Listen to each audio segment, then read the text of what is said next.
call the September 9th, 2021 board meeting to order. It is 6:30 p.m. If you could, please stand for the Pledge of Allegiance. I pledge allegiance to the flag of the United States of America and to the republic for which it stands, one nation, under God, indivisible, with liberty and justice for all.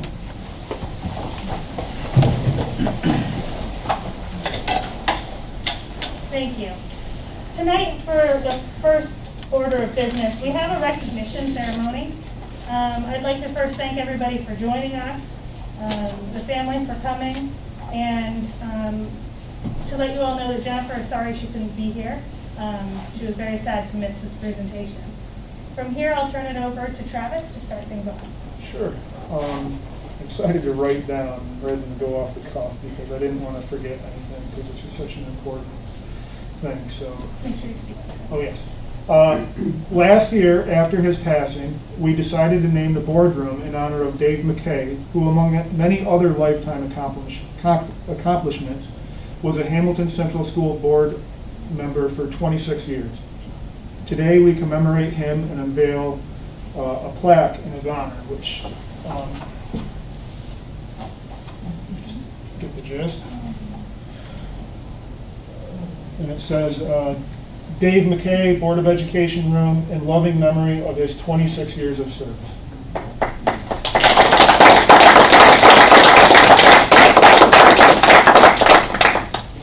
I didn't know Dave as a board member.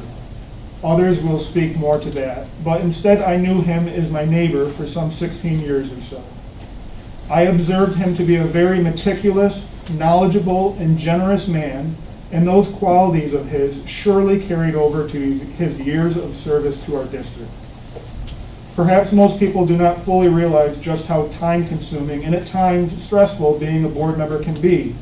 Being a board president is even more of a personal commitment, and most of Mr. McKay's time on the board was as the board president. Again, 26 years. What an accomplishment. What a commitment that was. For comparison, the most senior current board member sitting beside me is on her 8th year. 18 years to go. We should also thank his late wife, Beverly, and their children as well, for being a board member can be hard on the family also. It wasn't until a handful of years ago when I had aspirations of becoming a board member that I realized Dave was such a pillar of this district. I had a conversation that day with Dave and Beverly that I won't soon forget. As he spoke, his passion for HCS was obvious. What I had not fully understood until that day was Dave and Beverly's passion for education, community involvement, and especially the children that graced their paths throughout the years. Now, being that I'm in the construction industry, I know how important it is to have a sturdy foundation and how crucial oversight is in the building process.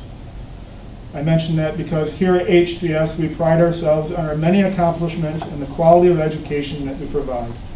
What I am sure of is that we wouldn't be quite where we are today as a district were it not for Dave McKay's many years of outstanding service to our district and the oversight he provided as a board member.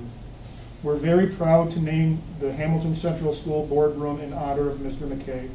I do wish we could have done so while he and Beverly were here with us, but we're glad to have some of his family with us here instead. Thank you for coming. Thank you.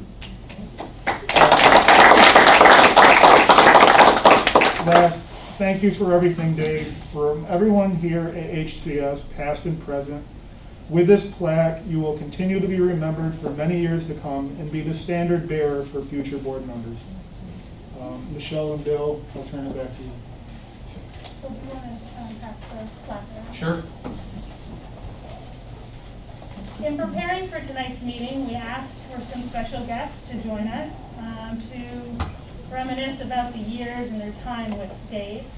We have 2 such people in the room with us, and we have 6 that have sent along their wishes and paper. Do either of the ones in the room would like to speak? Go ahead, you're first, Wayne. No, it's up to you. Is everybody okay with me not standing? Sure. Thank you.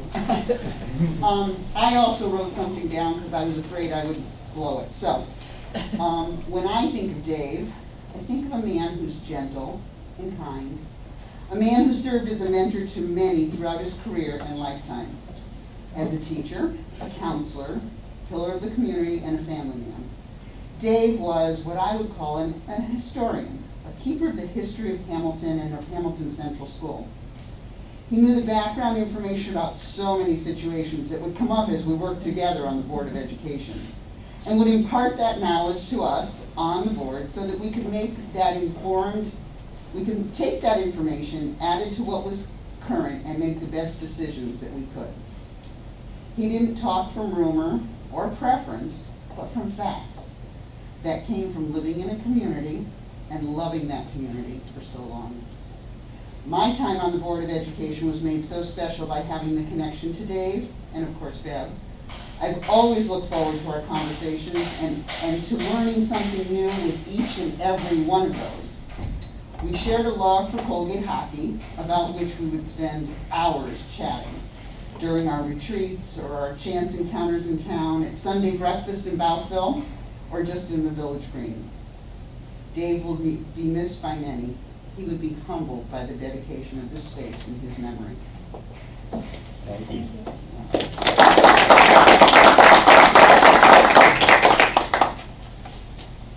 Mind if I stand up? Not at all. Something leaning against you. Thank you. My name is Pete Backus. I used to be here many years ago. And I was very pleased to receive Mrs. Curley's email that you were doing this dedication for Dave tonight. I couldn't think of a more appropriate person to receive this honor. And when she said, do I want to send some comments, or do you want to stop down? And I said, I'm stopping down. It's good to drive through the old neighborhood and the old memory lane. But anyway, I'll just have a couple of comments. Ellen hit a lot of it right on the nose. Dave, my relationship here was, he was board president for 13 years when I was superintendent. So I really got to know Dave. Clearly what was said here in terms of his leadership as a board president, many good things happened, and I don't know, maybe somebody else says, how many years he was a president before I came? I know when Tom Casio was here, he was a president. I don't know those 26 years, but you know, a lot of them were at the helm. But there were programs that came in, advanced placement programs, Project Lead the Way, a lot of good things happening during that time, I felt, under Dave's leadership.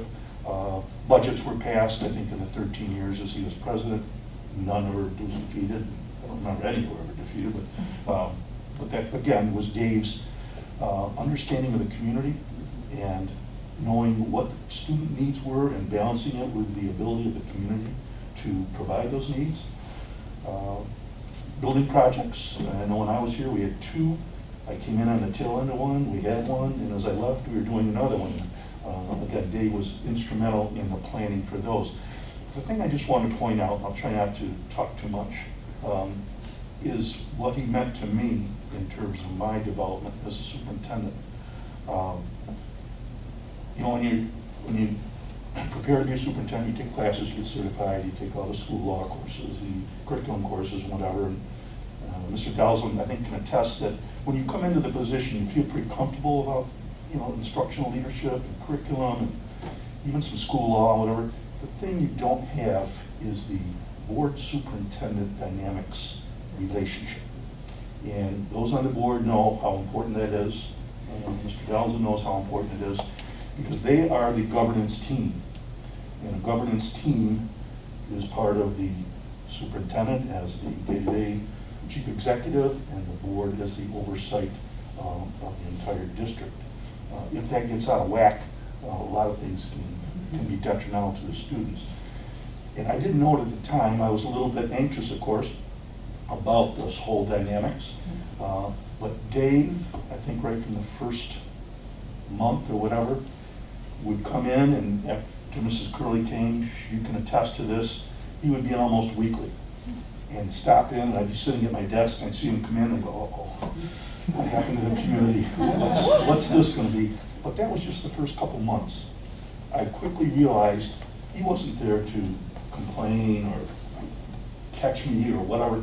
He was there to establish a relationship. And he came in regularly, and we talked. It was kind of a temperature check. I think, how are things going? Or here's a heads up. And we talked a little bit about school issues, but somehow it got around to family. I got to know his family a little bit. I think one of you were a musician. Okay, I heard about that. And one was out in Minnesota. Was anybody in Minnesota? No? Still out there. Oh, still out there, okay. And of course, Bev, and got to know a little bit of the personal side of Dave.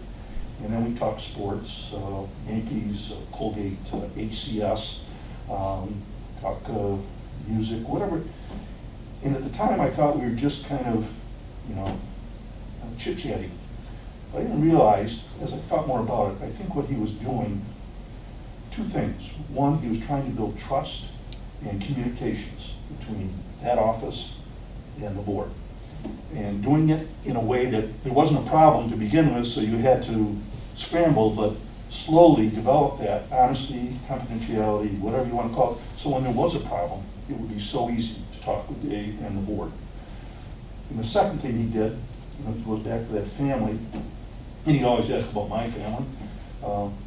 I think he always wanted to make sure I saw the balance between the job and your personal life. Because boy, again, Mr. Delson knows, it can be stressful, and it can be lonely. And I think when Dave walked out each of those times, I felt a little bit better, a little less stressed, a little more balanced. And I didn't realize at the time, but I really think that was intentional on his part. Besides just being a good person, a good listener. He had a sense of not really advising. He's a counselor, obviously, but of throwing out ideas. He never micromanaged. And that's one thing the superintendent worries about. The board has roles, the superintendent has roles, there's a line. You can get gray. Boy, you don't want to go too far one way or the other. And if you have good communications, you don't. And you know each other. And Dave was good like that. If there was a call to his house about a teacher, he'd tell the person to call the teacher. If it called the principal, call the principal. It wasn't top-down, superintendent, you take care of it. So I respected Dave for that. He really understood chain of command, dynamics, communication, trust, all those good things. So I could go on and on. And once I get behind this, you want to talk about budget? No. Taxes? No. We'll back to that one. Yeah, but thank you for the opportunity to speak on Dave's behalf. It could be more appropriate what you're doing, and I'm glad people turned out in his support. I'm glad the family was here. You should be so proud, and I know you are. Thank you. Thank you.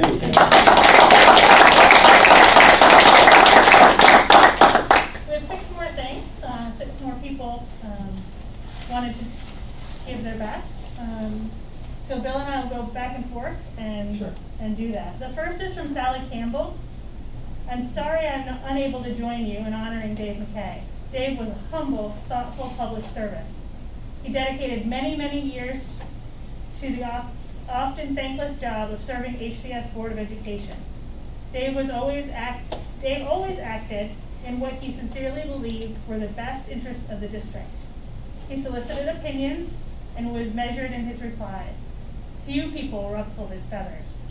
He provided a calming presence in tense situations with his quiet, mature manner and his quick smile and easy sense of humor. I did not always agree with Dave, but it was never personal, and he never took it as such. He was a man of great integrity. It was an honor to serve with him. Sally Campbell. I have a message from Ruth Ann Lovelace. I was privileged to serve as Dave's VP for 13 years during his tenure as president of the HCS School Board. Dave was a very thoughtful and caring person who brought these qualities to the table. First and foremost for him, as decisions were made, was what was best for our students. He loved HCS, and his long-standing commitment demonstrated that characteristic. Naming the boardroom in his honor is a wonderful tribute to him as an exemplary and dedicated volunteer. That's from Ruth Ann Lovelace. Carolyn Gowan wrote, I'm so pleased that the school is honoring Dave McKay in this very special way. Dave was the board president when I was elected, with 3 young children and very little experience. He had already been serving on the board for a number of years, and I benefited greatly from his even-tempered wisdom.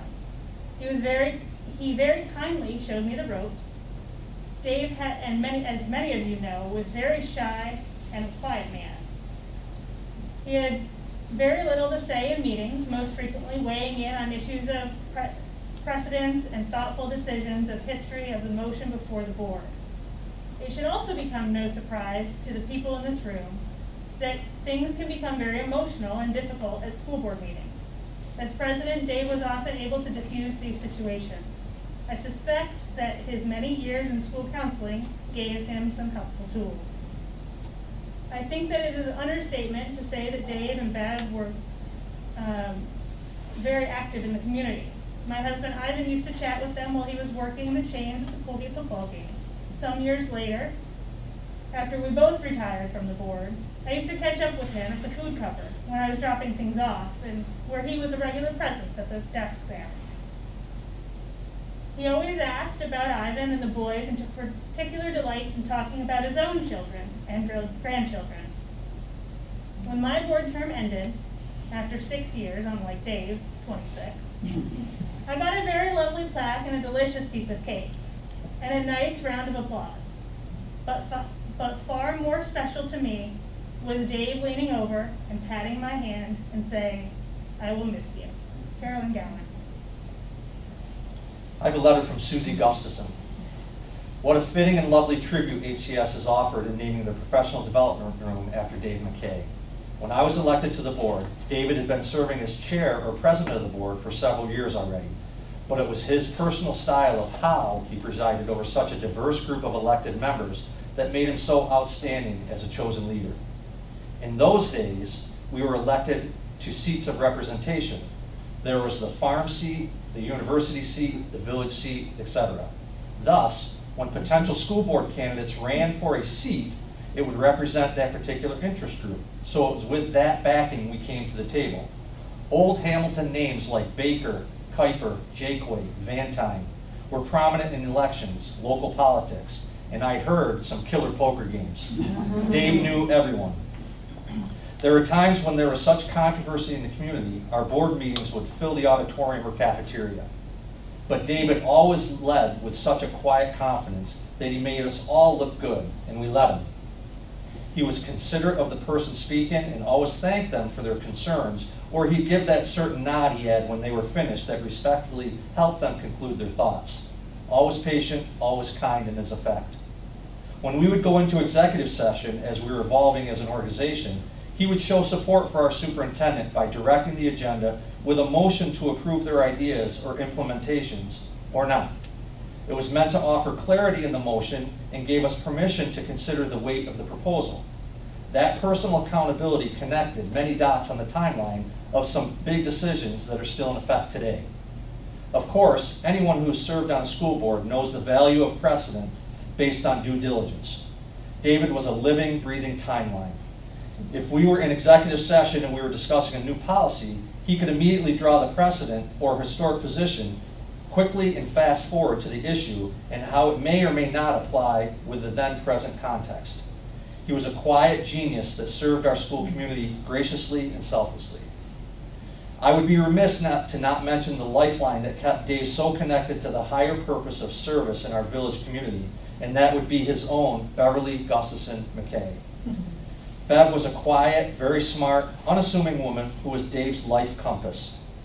They weren't showy or loud as a couple because that just wasn't who they were. But together, they were an unmovable force for the good. What a wonderful legacy for their children and grandchildren. All the best, Susie Gustafson. And from Barb Schindler, I cannot recall how many years I served on the Hamilton School Board with Dave. Deb would know. Yet the years we served together, I learned a tremendous amount from Dave. Dave was an amazing listener, never interrupted a person, board member, or guest at the meeting while they were speaking, and always thoughtful response, whether in agreement or not with the dialogue.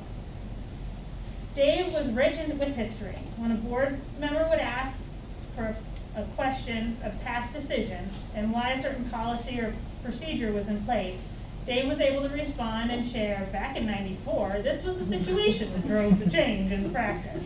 And immediately follow up with, that doesn't mean it still is applicable, and it can change, but that's the backstory. I believe Dave McKay, who taught me, trained me, the tie always goes to the student, not the district, not the parents, the student. There were times when serving as a school board member that I used that line with the superintendent. Parents and administrators can sometimes be too close to a situation. And it's just the board's job to always do what's best for our students. Thanks to all that were involved in honoring Dave and for his years of service to HCS. Barb Schindler. So thank you all. This means a great deal to us to be able to do this, and we're so glad that you could be here and be a part of it, and hope that you know how much your family means to our district. So thank you. Well, thanks for having me.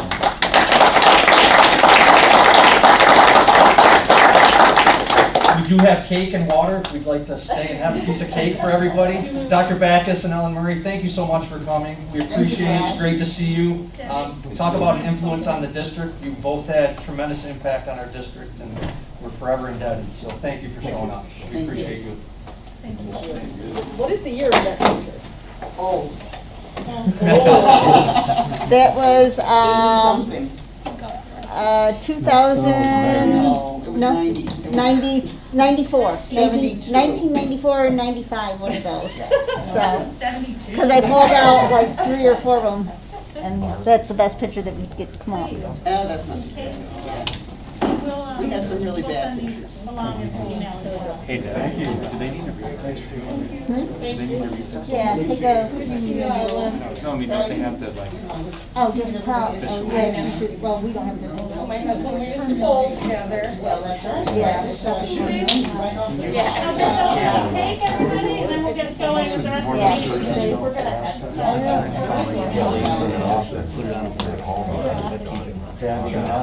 I wouldn't turn it off. Because he was so. Maybe put some melody back.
You're asking Mike. allowing me to speak. Whoever is the one.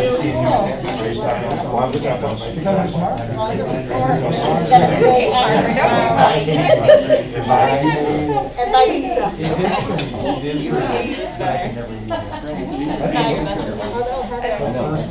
I know.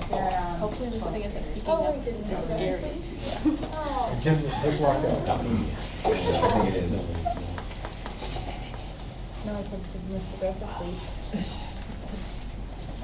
Thank you all. We're going to move on to additions to the agenda. We have two tonight. I have an addition to the appointments for personnel. And the BOCES board, I'd like to put it as a discussion item, like 7.05 or something. Yeah, do it first. 7-Eleven. It's 7-11. BOCES board. As a discussion item. Anybody else have additions to the agenda? All right. Can I have a motion to approve the agenda as amended? Second. Discussion? All those in favor? Aye. Aye. I need a motion to approve the minutes of the August 23rd regular scheduled meeting. Second. Any discussion? All those in favor? Aye. Aye. I need a motion to approve the consent agenda items, which is 3.1 through 4.1. I'll move. I'll second. Any discussion on treasurer's report, consideration of claims, surplus equipment, transportation report, or the leave of absence?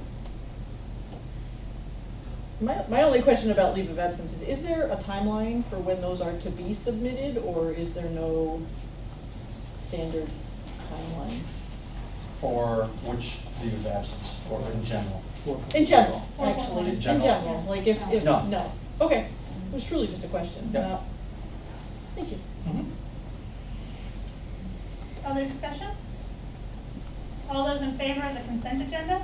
Aye. Aye. Aye. That brings us to 5.1. It's public comment time.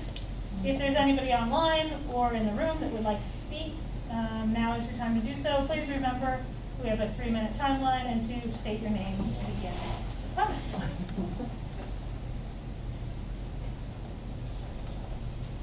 There is one comment online from Ann McKay. What a beautiful tribute to my father, Dave McKay. This honor and the words of those that knew him continue to make me appreciate him and the work you all do for the students. Thank you.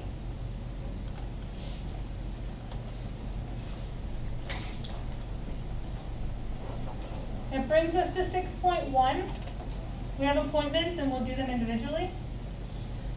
I need a motion to accept the certification of Heather Thomas as APPR lead teacher evaluator for the 2021-2022 school year. I'll second. Any discussion? All those in favor? Aye. Aye. Aye. I need a motion to approve the appointment of Robert Posner as a part-time 6.33 FTE AIS math teacher effective September 15th through June 24th as recommended by the elementary principal and superintendent. I'll move. Second. Any discussion? Yeah. We weren't laughing at him. No. It said elementary teacher, we changed it to principal. All those in favor? Aye. Aye. I need a motion to approve the appointment of Sharon Follett as a per diem long-term substitute elementary teacher effective October 8th through November 19th as recommended by the elementary principal and superintendent. I'll move. Second. Discussion? All those in favor? Aye. Aye. Aye. I need a motion to approve Ashley. Somebody help me with that? Sirpoli. Thank you. And Mary Ann? Lukowski. Thank you. To the substitute list as recommended by the principals and superintendent. I'll move. Second. Discussion? I'm sorry, I didn't want to say your names wrong, that's why I asked for help. Any other discussion? All those in favor? Aye. Aye. Aye. I need a motion to approve the appointment of Adam Excel as a probationary maintenance helper cleaner effective September 16th, 2021, as recommended by the Director of Facilities, Business Manager, and Superintendent. I'll second. Any discussion? All those in favor? Aye. Aye. I need a motion to approve the leave of absence of Meg Rose with tentative dates of October 8th through November 19th, as recommended by the elementary principal. Second? Discussion would be an exec session. All those in favor? Aye. Aye. I need a motion to approve the recommendation of the committees on special education and preschool special education. Second? Discussion would be an executive session. All those in favor? Aye. Aye. 6.3, combined sports.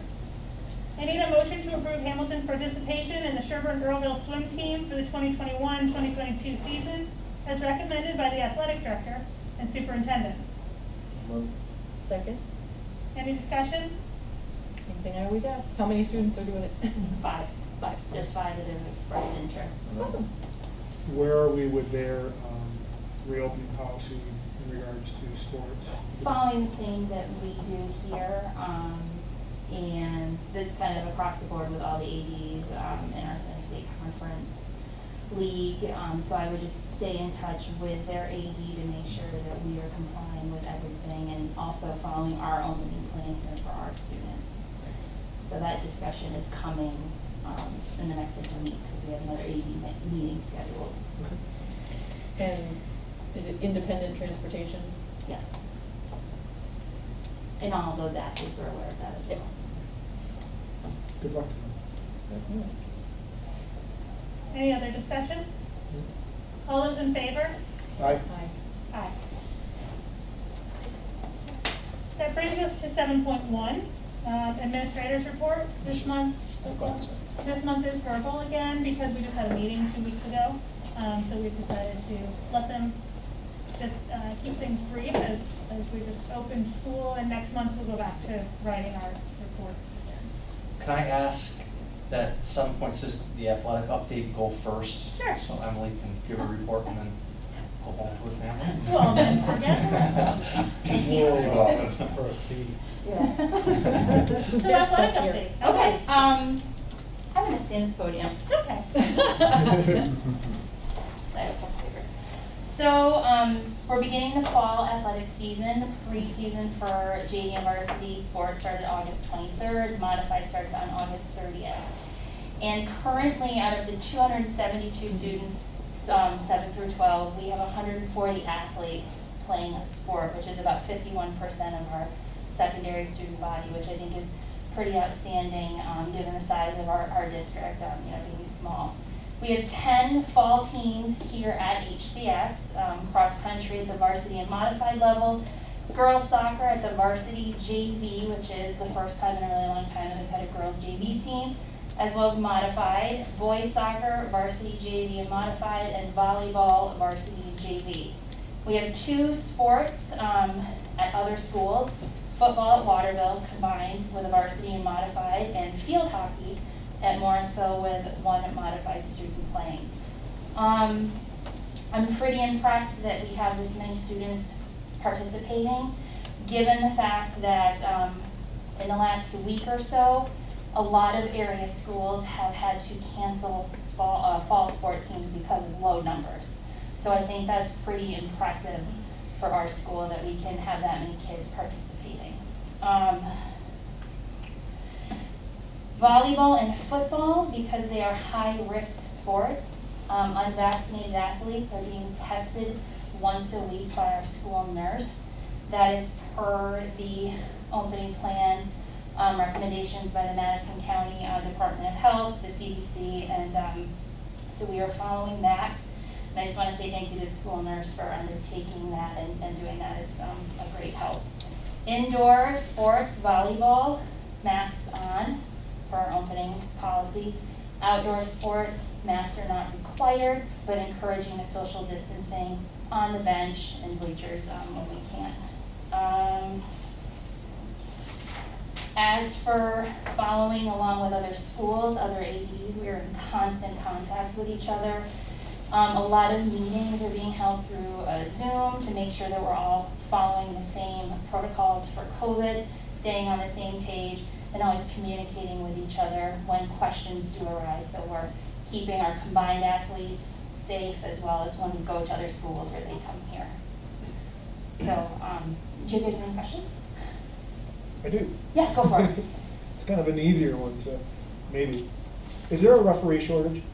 There is, and the assigner, a lot of schedules are getting changed for some of our sports, and there is a referee shortage. And I just had an email today from the assigner for one of the sports saying, due to these changes, we may run into a situation where there may not be officials. Knock on wood, right now, we have not run into that problem, but I think it could be a possibility.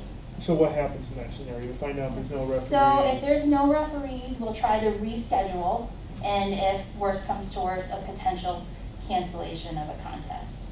But like I said, knock on wood, we haven't had that yet.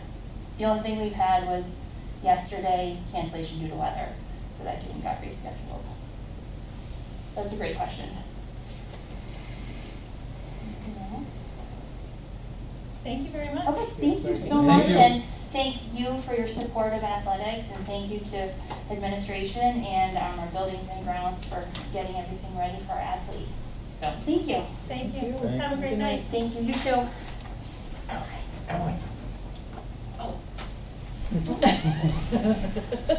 It's all right, it wasn't on camera. Oh. Thank you. Bye. So now we'll go to the administrator's report, and Heather. I know. So I'm gonna. Sorry. Yep.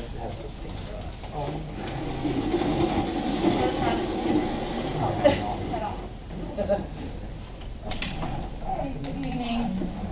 So basically tonight, I just have a huge thank you to our entire school staff and faculty and community members for a successful return to school. So I really appreciate all of the behind the scenes, all of the time, energy, efforts by the teachers and our community members in supporting us as we return to school this year. The collaboration that we have had adjusting our routines has been exceptional. Every beginning to the school year, it seems new lately, and this one is also in that same vein. So there's lots of little tweaks that you don't know that need to happen until you're here. And so day 3, and I'm really feeling really great about how we change things to be more streamlined and efficient in our school. So scheduling of staff, we've been working on scheduling staff in the most efficient way for the arrival, dismissal, recess, and cafeteria. In addition, we also have been addressing the social emotional needs of students and providing appropriate support. So that's been a big focus of starting this year off. Today already, classroom teachers have begun starting initial assessments for math and ELA. So we're really excited about seeing where students are returning in terms of their academics this year.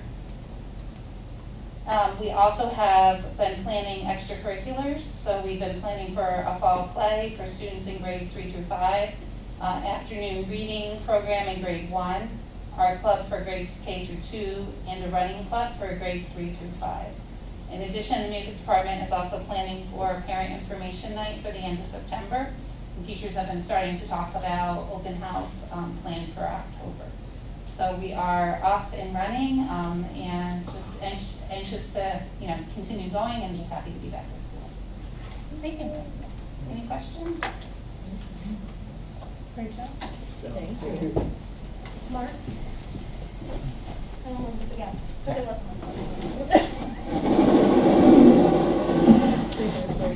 It was where he wanted it. Yeah. Emily would be happy she wasn't on. Sure.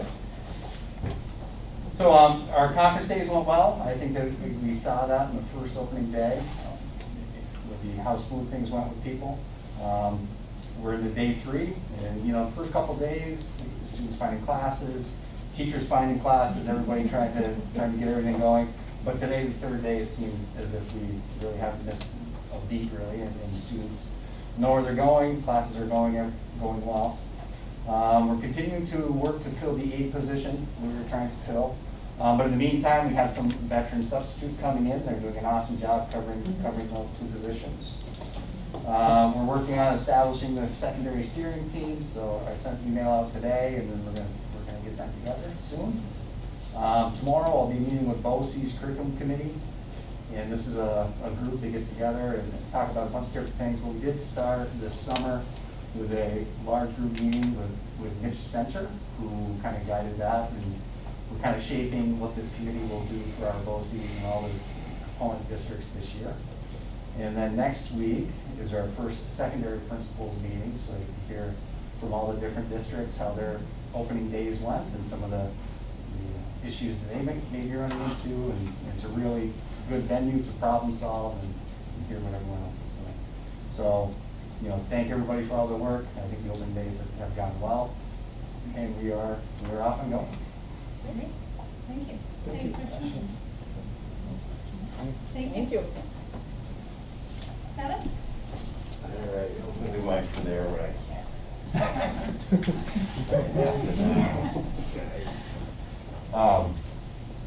First off, I heard Heather mention effort behind the scenes and taking her staff. I want you to know too, as Heather has taken over as principal for me, she also has shown incredible effort in behind the scenes things. At least on 2 occasions this week, she's been here past midnight, doing all sorts of work to get the school ready, well past midnight. She's fierce, she's tireless, exceptionally caring for the needs of the kids, the curriculum, SEL, and really having a good pulse on the staff and doing an awesome job. So I couldn't be happier to have been replaced by someone who did such a fantastic job. So thank you, Heather.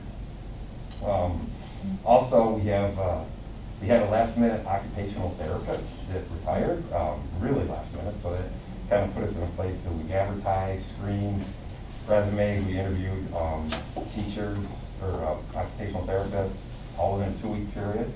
We actually had like several finalists that were well qualified, and we were happy with them. It was a very difficult decision to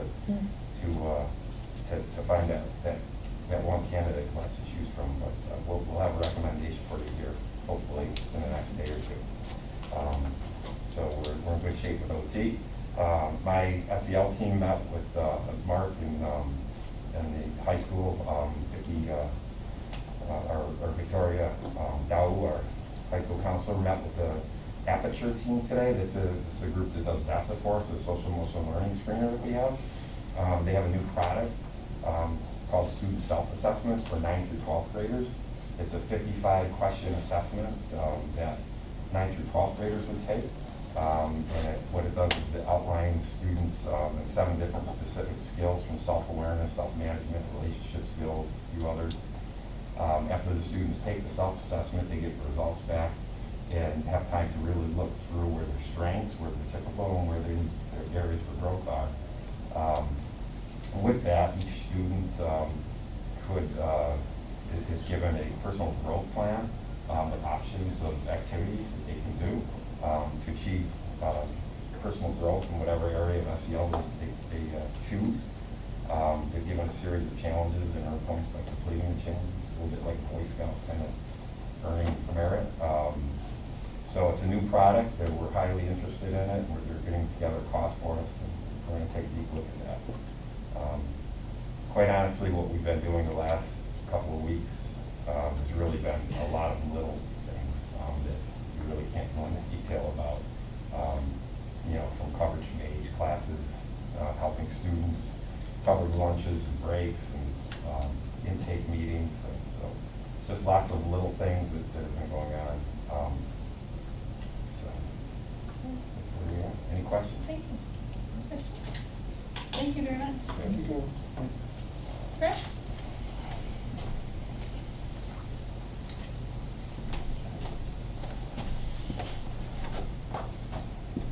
Good evening, everyone.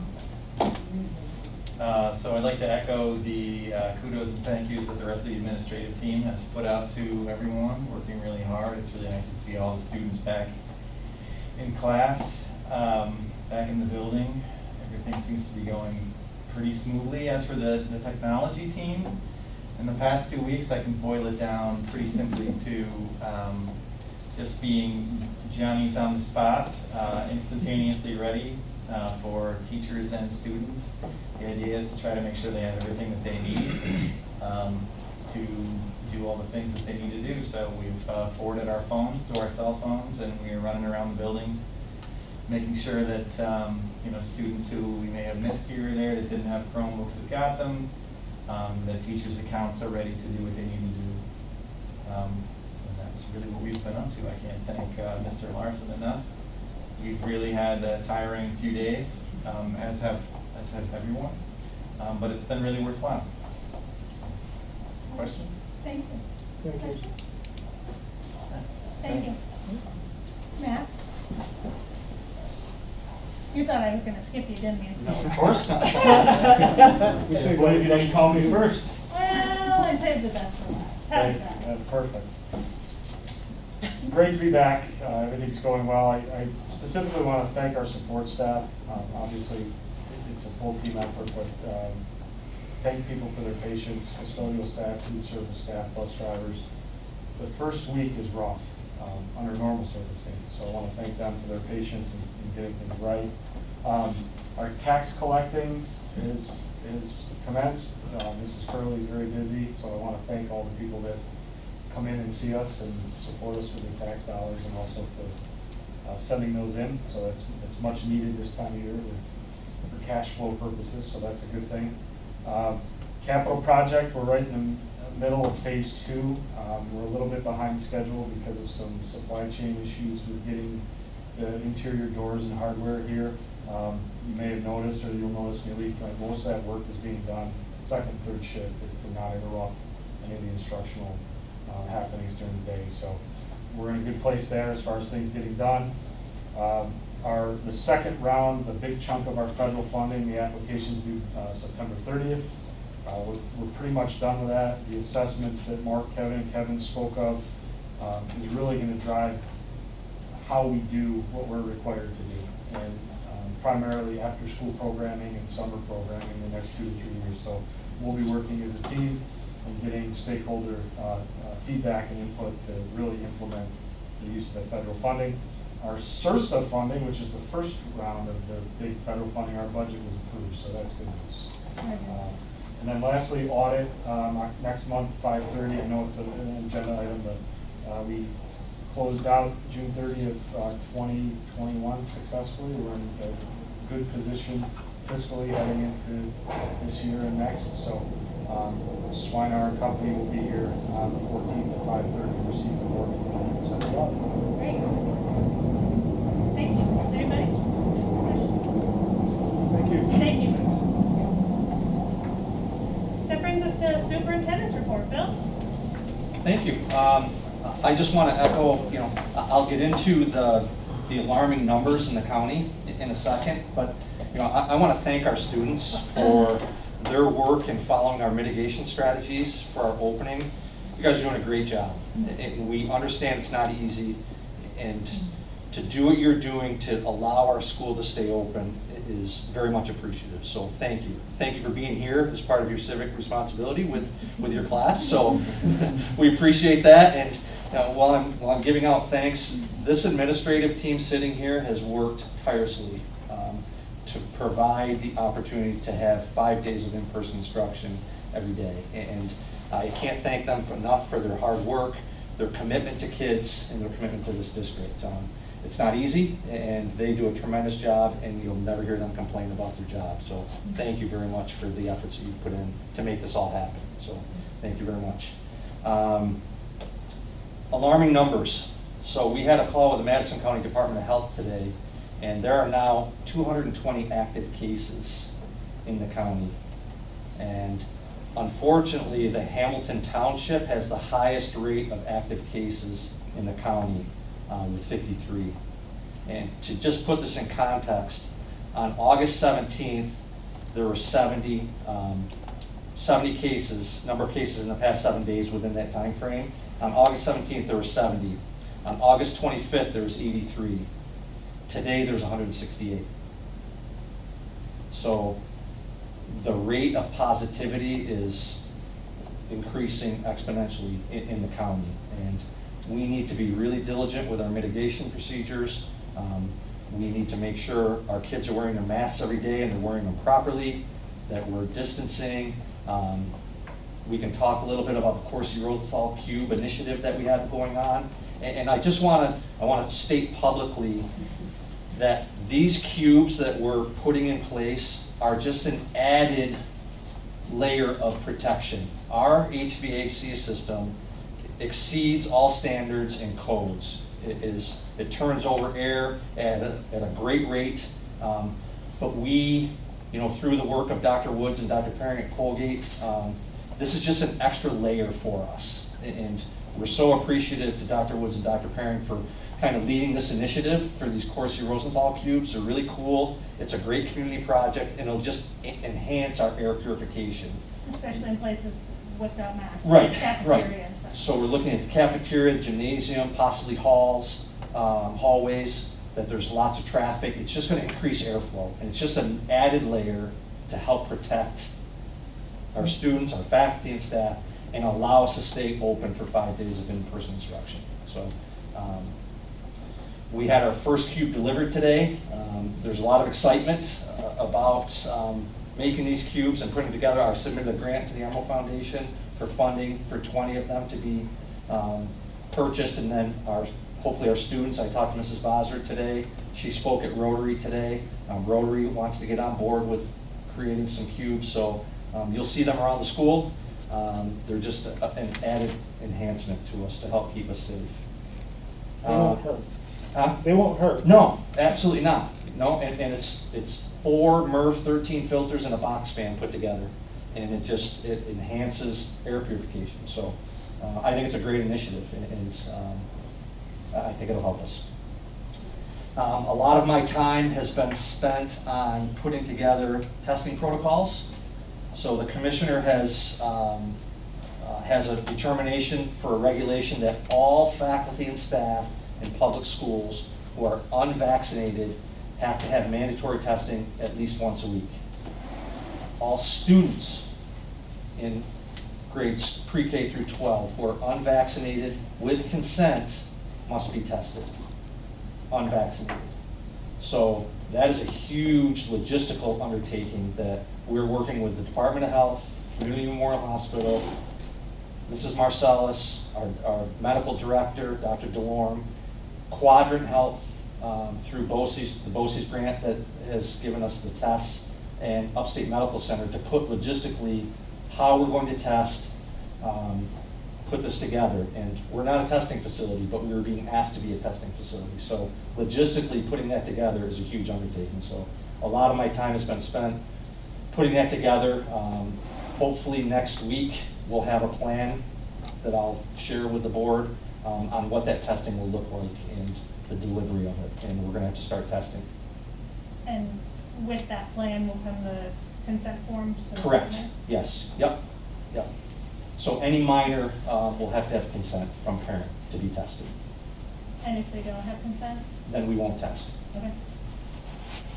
Yep. That's just for the students? That's for students. There's no exemption for faculty and staff. Faculty and staff must consent to testing if they're unvaccinated. Or choose not to provide. Correct. Yep. Yep. There was a second step of that talked about diagnostic testing. Is that through CMH, or is there no plan for that yet? We are working either through CMH, Doherty's, or possibly through Quadrant.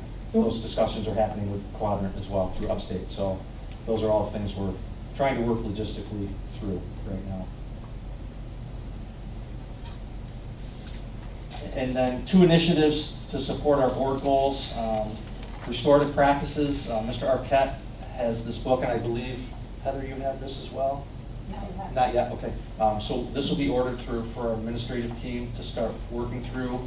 And then our first book study for diversity and equity through Syracuse University is September 29th. So we have our books, we have homework, and we'll have our first meeting with Dr. Theo Harris and the Syracuse University group on September 29th. And Jen and I are also reading along. Yep. We are not likely going to participate in the discussions because of time from our paying jobs. But when we're done, we will share these books if you guys would like to read them. And that way we can all kind of be on the same page. But Jen and I have started to participate already, and I just need to get the assignments so that I know where I am when I'm reading. Got it. Okay. Questions for me on anything? Sounds like you've got lots of free time. To do your homework. Yeah. Uh-huh. So I think moving to knowledge sharing, this is the knowledge sharing piece that Bill just shared. That Jen and I are participating in this read along at the moment. Yep, just don't lose the page. I want to read them again. Actually, I'll probably have to read it like 100 times.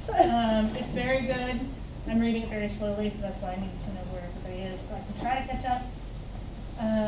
And so we'll participate in this. So that's from Jen and I. That's the knowledge sharing piece. Anybody else have anything this month?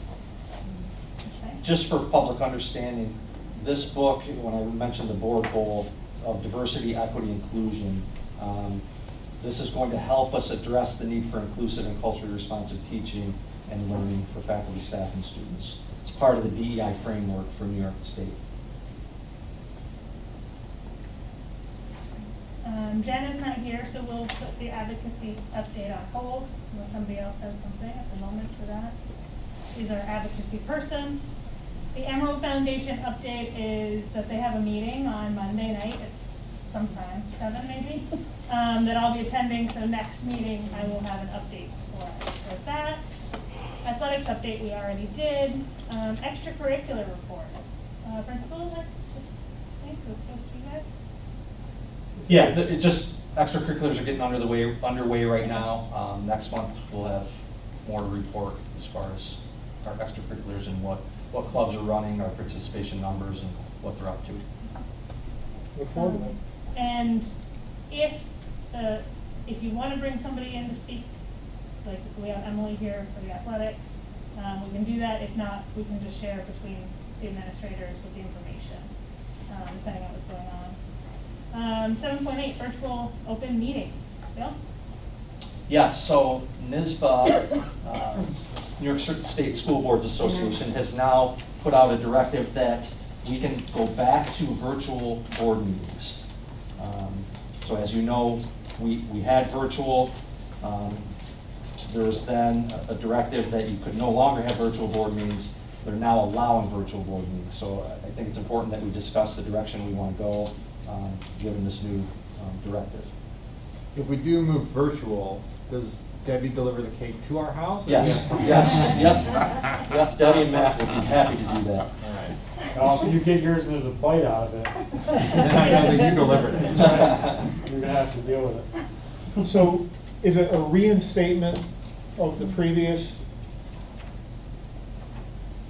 law, or is it, okay, so the questions I have, this goes until January 15th, as of now. As of now. Correct. Yep. So here is my big question, because the wording in this seems different than before. Second, the proceedings must be recorded and later transcribed. I know we've talked about this. So my question is, do we have a legal interpretation on the Yes. transcribing of minutes? Yes. We got that. Because I had the same question. I have it in front of me.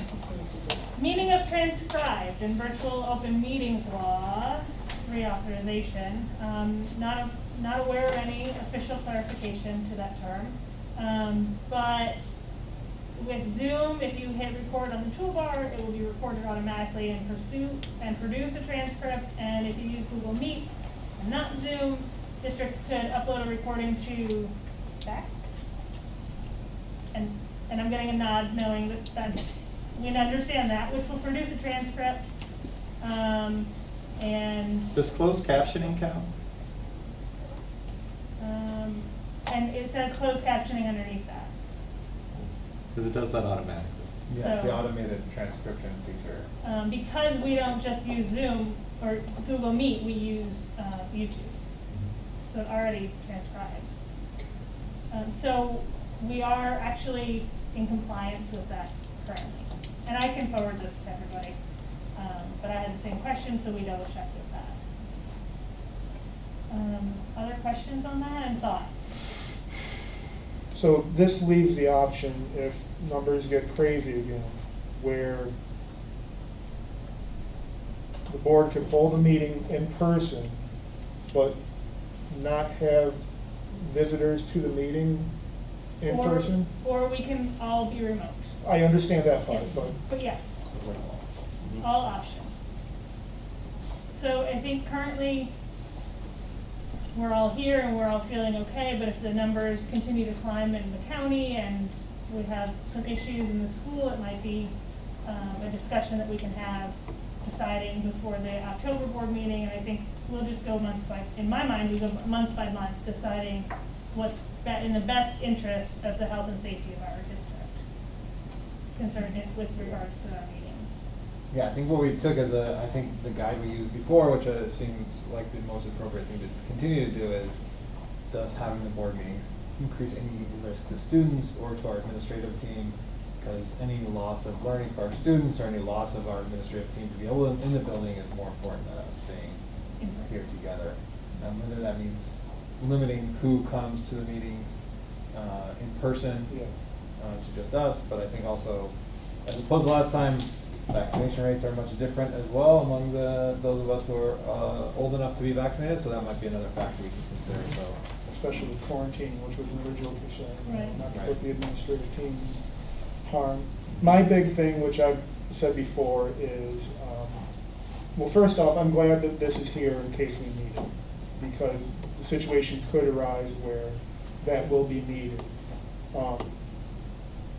My thoughts are that it is important to hold in-person board meetings as long as we can for a number of reasons. Optics, some of the difficulties, I'll leave it at that come from holding a board meeting virtually. And the optics is the big one. You know, if we're going to say, well, it's a Board of Education meeting, you know, we don't really need to be here, we'll just do it on the computer. But then at the same time, we're having a sporting event and, you know, visitors are coming in from all over.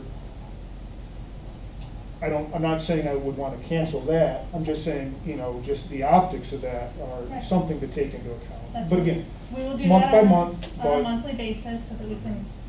My feelings is all I'm trying to say is that as long as it is possible, in person is where we should be.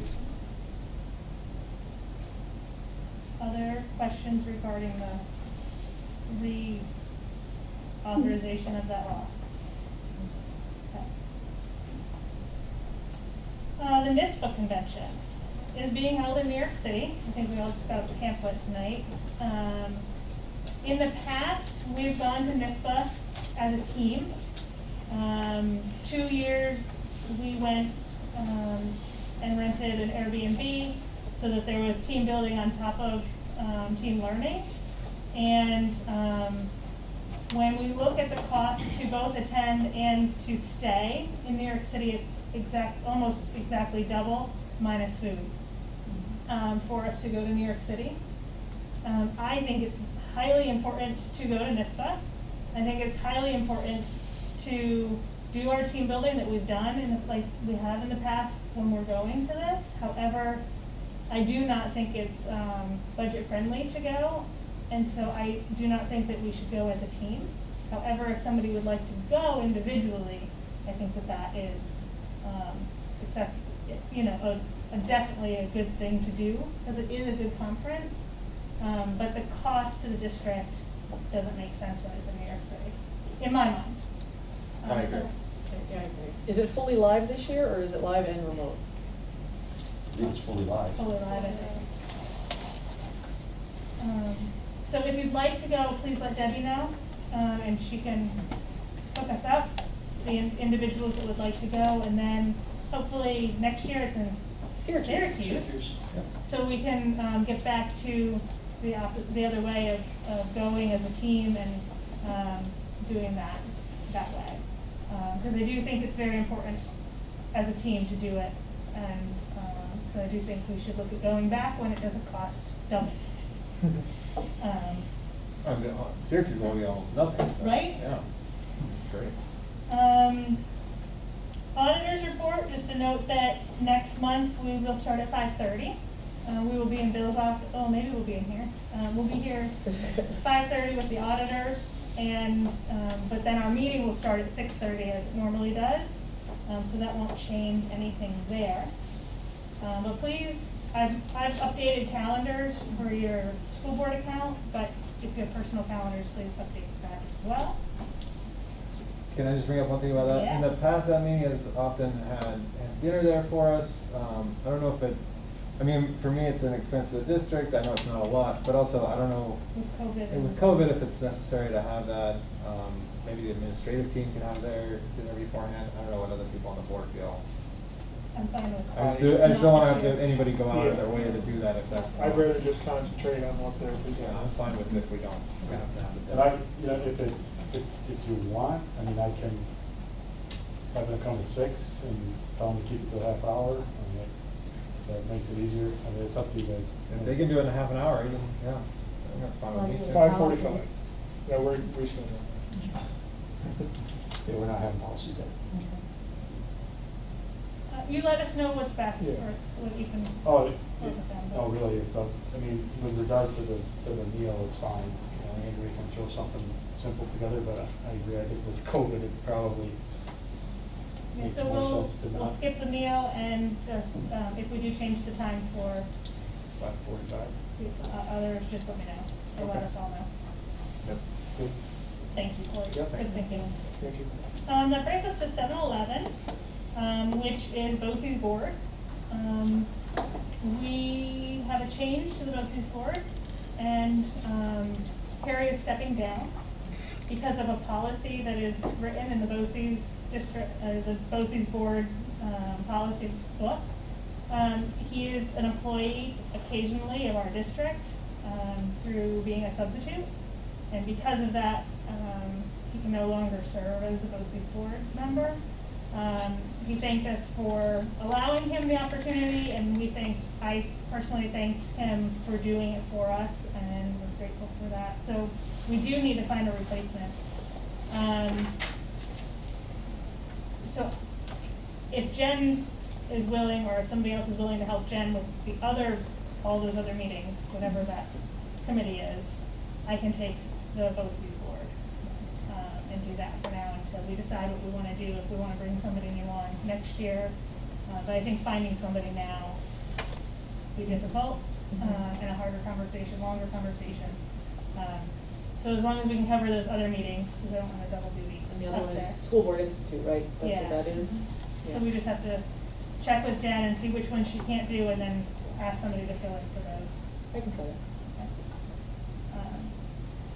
Well, my conversation today with Mr. Budeman, he said that if we can't find a replacement, the BOCES board will appoint a replacement until the spring, and then we can reappoint a nomination. Yeah, I think we jump in, and I think it's important to have somebody on that board, and especially with everything going on, it'd be nice to make sure we're connected in that this year. We need one for as well. Yes. So, Debbie, I'll just need the meeting date so I can get it out. I know I probably have them someplace, but I need them on my calendar.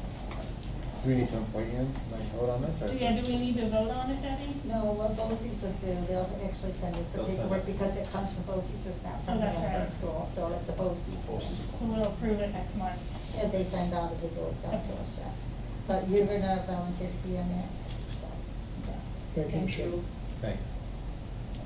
Don't tell my husband. Thankfully, he doesn't want to. So we're 8.0, public participation. If anybody online or in the room would like to join us at the podium, you're you're more than welcome. Please state your name, and remember there's a 3-minute time limit. Do they get extra credit? I mean, I would love to say that. morning announcements. Okay, Or you can get another piece of cake. All right, seeing none, I thank everybody for being here this evening, being a part of the dedication to Dave McKay's boardroom, to his family for all they do and the support that they gave us this evening, and that hopefully they felt the love that we have for him. And I need a motion to adjourn the meeting. Oh, second. And Any discussion? there's no executive session. There is no executive session. Debbie, can you write this down? Because It's on I don't honestly know that that's ever happened. Let's just repeat that. There is no executive session. Wow. I have no further discussions. All those in favor of adjourning the meeting? Aye. Aye. Meeting adjourned, 7:47 p.m. Thank you. You guys Have picked a good night. meeting to come to. Yeah, you do. Well done. Yeah, thank you guys. Thank you for having us.